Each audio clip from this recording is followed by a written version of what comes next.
8 aydan туган, кило 800'лік вес белән туганмын. 2 үпкәмдә дә начар шир белән туганмын.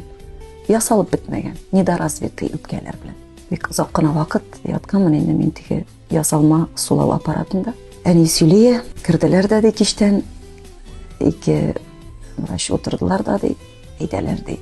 Гөлсин апа, син тынычлан, елама, кызың müstakil рәвештә сулый алмый һәм алмаячак та. Бүген инде бу аппараттан үзәбез, син әкрен генә өеңә кайт.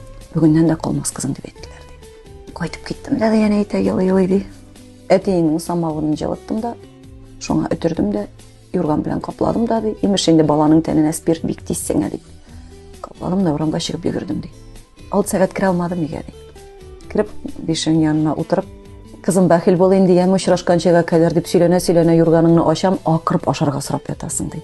Мен әйтәм, ашыйсы килми иде, ишәсе килә. 6 сәгать самавын эчендә ятып каралысы. Шул туганнан ук тормышка ябышырга тиеш булган инде ул күрәсең.